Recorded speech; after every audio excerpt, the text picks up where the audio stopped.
பெரியபாளையம் கோயில், மாங்காடு, திருவேற்காடு 3 கோயிலும் ஒரே நாளில் போயிட்டு வந்தோம் ஃப்ரெண்ட்ஸோட. அதை நான் உங்ககிட்ட ஷேர் பண்ணுறேன். ஃபஸ்ட்டு நாங்கள் போனது பெரியபாளையம். ரொம்ப கூட்டமாக இருக்கும்னு நினச்சோம்.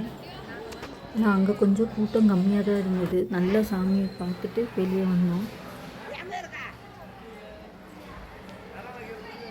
அம்மனை பார்க்குறதுக்கு அவ்வளோ அழகாக இருந்தாங்க.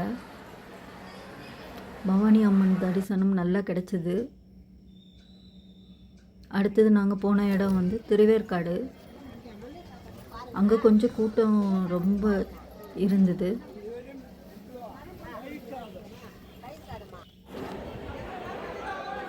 ₹50 டிக்கெட் எடுத்துகிட்டு உள்ளே போயிட்டோம். ஆனால் க்யூ ரொம்ப 1 மணி நேரம் கிட்ட நின்றுருக்கோம். அதுக்கப்புறம் தான் அம்மனை பார்க்க முடிஞ்சுது. பார்த்துட்டு வெளியே வந்தோம். அது பக்கத்துலேயே புத்து கோயில் ஒன்று இருந்தது.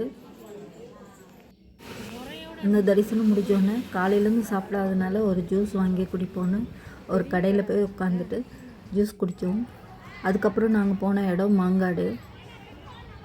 இங்கேயும் கொஞ்சம் வெளியே பார்க்கும்போது கூட்டம் இல்லாமல் இருந்தது. சரி போயிட்டு வந்து அதுக்கப்புறம் லஞ்ச் சாப்பிட்லாம். அதுக்கப்புறம் போய் நின்று பார்த்தா அங்கே தான் ரொம்ப நேரம் ஆயிடுச்சு. 1.5 மணி நேரம் க்யூ.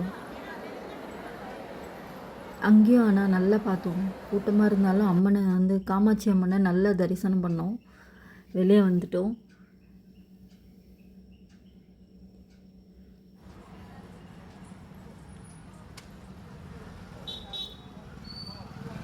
அம்மனை பார்க்குற வரைக்கும் எங்களுக்கு பசியே இல்லை. அதுக்கப்புறம் ரொம்ப பசி எடுத்தது. பக்கத்தில் சங்கீதா ஹோட்டல் இருந்தது போரூரில். அங்கே போய் சாப்பிட்டுட்டு வீட்டுக்கு வந்துட்டோம். ஆடி வெள்ளிக்கிழமை அதுவும் 3 அம்மனை தரிசித்தது ரொம்ப சந்தோஷம். மனசுக்கு நிறைவாக இருந்தது. அம்மன் அருள் உங்கள் எல்லாருக்கும் கிடைக்க நானும் வேண்டிக்கிறேன். நன்றி.